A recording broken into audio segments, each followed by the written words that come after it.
अच्छे लोगों के साथ हमेशा बुरा क्यों होता है? वहीं जो लोग बुरे कर्म करते हैं और अज्ञान की राह पर होते हैं वो खुशहाल दिखते हैं। आपने महसूस किया होगा कि जो लोग अच्छे कर्म करते हैं वो परेशान रहते हैं, वहीं जो बुरे कर्म करते हैं वो खुशी से रहते हैं। अच्छे कर्म करने वाले परेशान होते हैं कि आखिर उन्हें इतनी परीक्षा क्यों देनी पड़ रही है, जबकि वो अधर्म की राह में है वो खुश हैं और जिंदगी का आनंद उठा रहे हैं। भगवत गीता में वर्णित कथा के अनुसार जब भी अर्जुन ने मन में कोई दुविधा होती है तो वो कृष्ण के पास पहुंच जाते थे।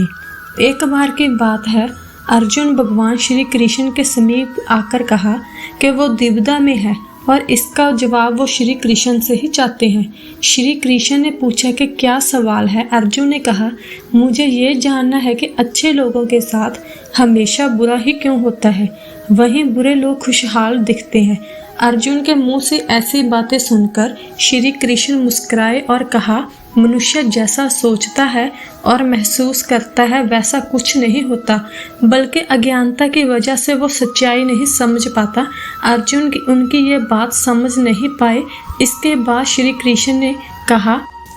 कृष्ण ने अर्जुन से कहा, हे पार्थ, मैं तुम्हें एक कथा सुनाता हूँ। उसे सुनकर तुम समझ जाओगे कि हर प्राणी को उसके कर्म के हिसाब से ही फल मिलता है। प्रकृति हर किसी को अपनी राह चुनने का मौका देती है। अब वो मनुष्य की इच्छा पर निर्भर करता है कि उसे धर्म की राह चुननी है या अधर्म की। कथा शुरू करते हुए श्री कृष्ण जी ने कहा, एक नगर में दो पुरुष रहा करते थे। एक पुरुष व्यापारी था जिसके जीवन में धर्म की बहुत महत्ता थी।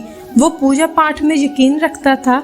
वो हर रोज मंदिर जाता था और दान धर्म भी करता था और हर रोज भगवान की पूजा करता था।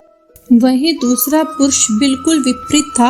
वो हर रोज मंदिर तो जाता था लेकिन पूजा करने नहीं, बल्कि मंदिर के बाहर से जूते चप्पलें चुराने। उसे दान और धर्म से कोई लेना देना नहीं था। समय बीतता गया और एक दिन बहुत जोर की बारिश हो रही थी। इस वजह से मंदिर में पुजारी के अलावा कोई नहीं था।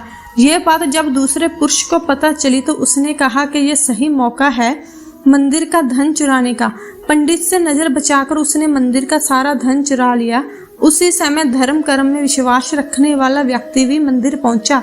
दुर्भाग्य से मंदिर के पुजारी ने उसे ही चोर समझ लिया और चिल्लाने लगा। वहां लोग एकत्र हो गए और उसे बहुत मारा।